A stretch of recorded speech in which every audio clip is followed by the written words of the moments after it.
It's a great night here at Casa Dykeman. I've got the heater going, I've got the dishwasher going. Hopefully you can hear me over all the hubbub. So I'm just gonna do a super quick little tutorial, and I've got this Illustrator file open. I'm gonna start with one artboard. Now I'm working 6 inches wide by 9 inches high. If you want a little more space, if you've got a real heroic drop cap, you could do 7 inches wide by 10 inches high. But I'm going to design a page. So I wanted a little inspo.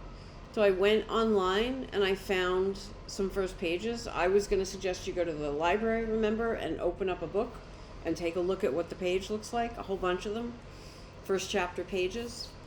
And the first thing I notice is there's a lot of white space on the page. That's because a chapter is a beginning, and so they want to kind of pull you into the beginning. The book designers do. Kind of like to give your eyes a little pause as you begin from chapter to chapter. Also notice we have this nice clean grid. We've got the chapter header up here. It can be anywhere in this space. We've got a folio centered here, aka a page number. Okay, so this is what I'm going for. But the thing is, unlike Adobe InDesign, Adobe Illustrator doesn't allow for the kind of grids that we want to work with. Now, I put my finger on the command key and my other finger on the apostrophe key. That's the one next to the return key. And I turned on this background grid. Nothing wrong with this background grid. It's quite a nice grid, but I'm going to turn it off again. It toggles back and forth. I'll show you an easy way to create margins in Adobe Illustrator. I'm going to take the box tool and I'm going to draw it edge to edge. And then I'm going to go into Object, Path, and I'm going to go into Offset Path. And this pushes the stroke off of the path that you drew. You can make it bigger or smaller by varying degrees. And you can see, I already tried this once. I'm going to give myself 3/4 of an inch. That's 0.75 if I do it in a decimal. And it's a negative number. So it's pushing to the inside rather than the outside. Miter is the corners. We're not worried about miter. So I'll hit OK. Now I have two paths.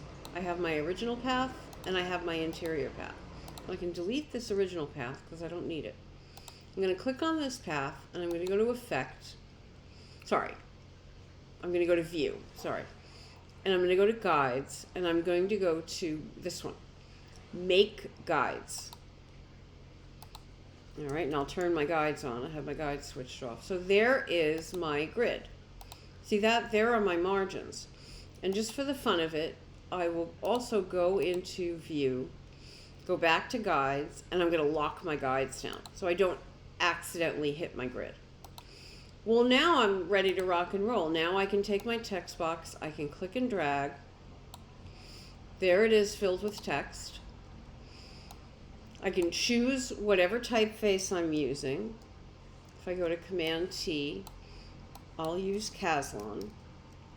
When in doubt, use Caslon. And there's my Caslon. And let's see. I think I'll go to my window and I will get my, let's see, type, paragraph. Oh, it was already open. Do it again. Type, paragraph. Come on up here. So I'm going to use space below, and I'm going to add some space between these paragraphs. And you can see I'm cutting space off at the bottom. That's okay. I'm going to get rid of these little orphans. And then again, I'm going to go back to my inspo. I only need a couple of paragraphs. I don't need the whole blessed thing. So I'm going to take this and I'm going to push it down to about there. And I'm going to cheat. Normally you would put your page numbers on your parent pages, but we're in Adobe Illustrator, so let's cheat. And I'll put a 1 and I will center it. You can center it here in your paragraph, see that? And I'll make sure that it fits within that grid that I set up. And then I'll take this one finger on the shift key, one finger on the option key to make a copy, slide it on up. And let's say that my drop cap is chapter 12. All right, so chapter 12. And maybe it has like in which Harry is, you know, kidnapped by transphobes and hidden, you know, whatever you want to do. But I'm going to bring mine up here. It doesn't have to be too big. It can be larger if you want it to. Maybe I want to get a little fancy and put it in italic. Okay. And so now I'm ready. And now, not only can I put in this drop cap, but if I duplicate the artboard by coming down to the +1, or by coming up here and saying duplicate artboard, you know, and I'll change these. This will be chapter 16, and the other one will be chapter 19. All right, now I can save this, you know, first name, last name, project 2. I can play with the type. Some of you might want to consider doing justified copy. Some of you might want to you know, have bigger copy, smaller copy, but this is kind of what I'm going for. This is my blank canvas that I can now go get my drop caps and deal with them and put them in for your final project.